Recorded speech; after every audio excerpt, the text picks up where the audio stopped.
Welcome back to AI Today. I'm your host, Dr. Alan Badeau. We've been talking about the different aspects of choosing a tool. Like I talk about on the show regularly, don't only pick one.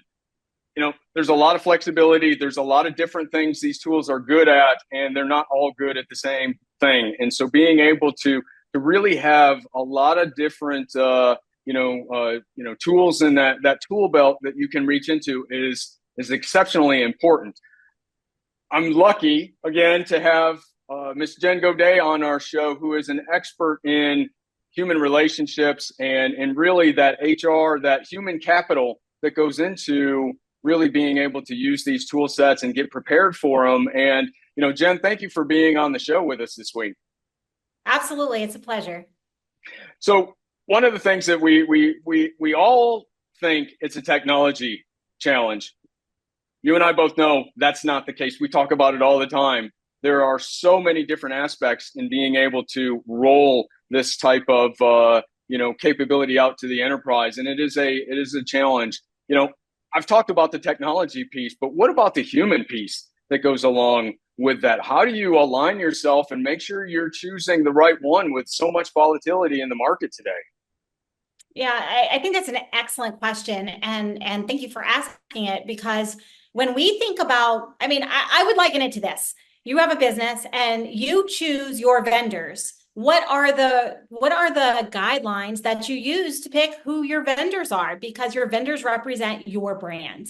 And in today's world, brand is everything, especially with the younger demographic buyers. They're buying based off of values. They want to see your values, and they're choosing to vote with their dollars in many cases. And so as we build our own brands and our own companies, when we look at what tech companies we're going to partner with, who are going to be our tech suppliers as we move forward, we have to apply the same rules, guidelines that we would apply to business partners, strategic alliances.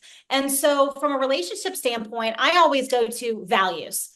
If you don't align with all of my values as a human running a business, and your business does not align with all of the values that I have as a human and as a company, then I can't do business with you.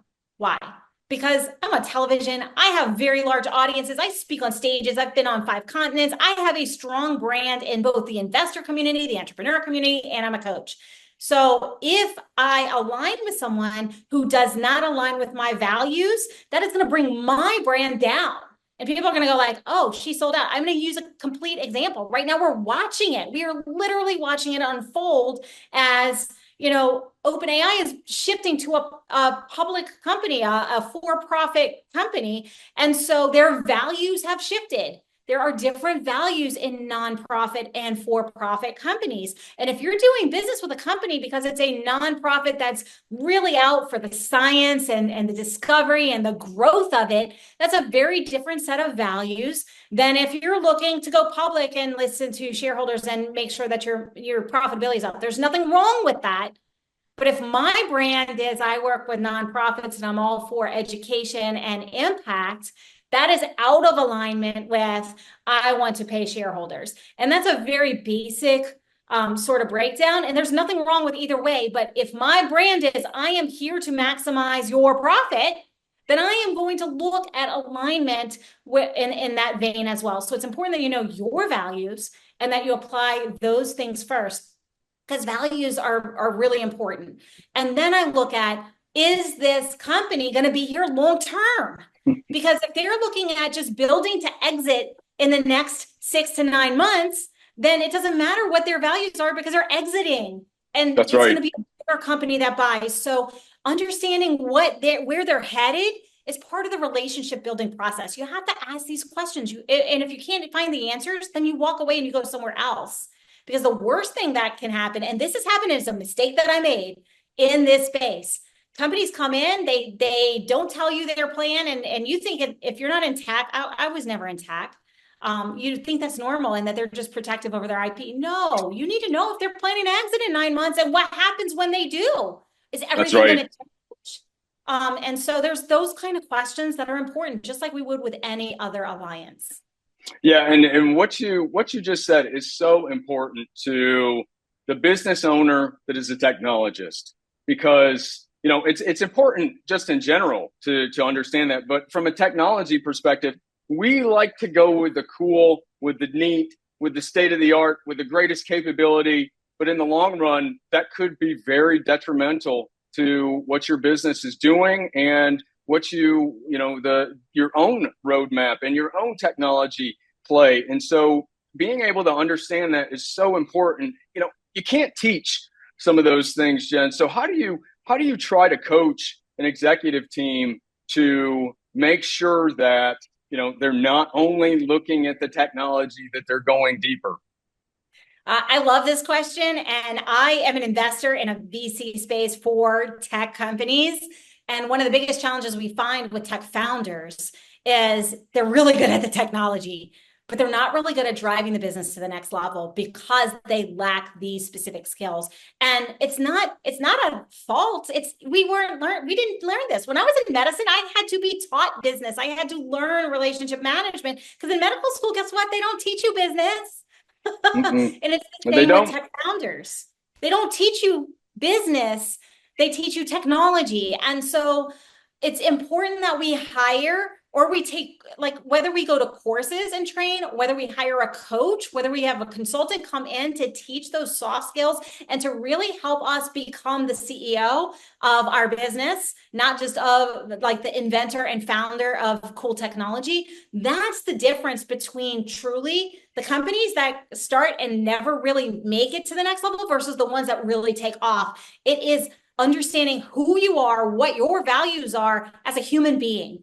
Because business, even technology business folks, and I know there's a lot of academics out there who are going to argue until they're blue in the face, but the reality in this world is people do business with people they know, like, and trust, including technology. So if we don't know what our values are, it starts with an internal look in and figuring out what are the three most important things to me. Like, I'll tell you, for me, integrity and confidentiality are my top two. I was in Madison. I'm never going to tell anybody anything that happens in any coaching session because confidentiality is utmost to me. You won't even find who I do business with unless they've shared it, because that's one of my top values. So what are your top values? And we need to articulate that. And yes, it means social media and all the other places, because when we articulate what our values are, that's how other people come to know, like, and trust us as a brand. And Yeah. so it starts with us.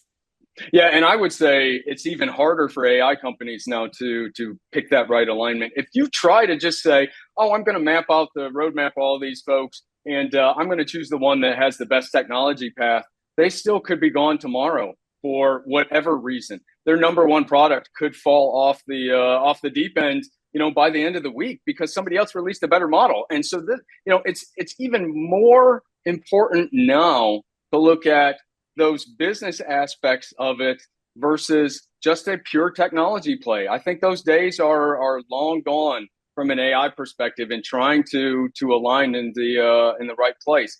So as you work through that process, Jen, is it one session where you try to put something up on the board to try to help the team, or how do you walk them through some of the things that, from your experience are going to make them successful, and it's going to give them the best opportunity? Nobody's ever 100% right, but it gives them the best opportunity to choose the right one. From an AI vendor standpoint, it's about relationships. I mean, I'm just gonna be frank, and I'm gonna liken it to something that everybody can understand. Okay. Does McDonald's make the best hamburger? No. I'm not gonna answer I'm that. not even sure it is a hamburger, but do they make the best hamburger? The answer is no. No one polled will say that's the best hamburger on earth. But who sells the most hamburgers on earth? That's right. McDonald's. Why?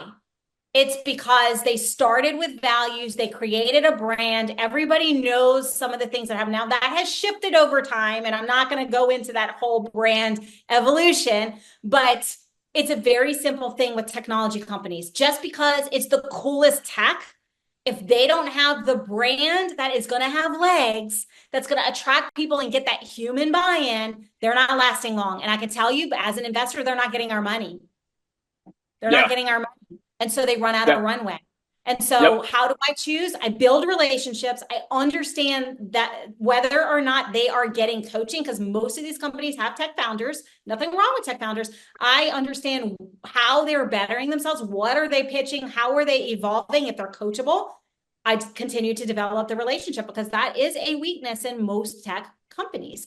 And then I look at, is it going to be a right fit for what business solution that we're looking? And then I look at the most important factor for me as an investor and an entrepreneur in multiple industries who coaches and is looked at for, hey, who do you use? Are they viable? How much runway do they have if they're a startup?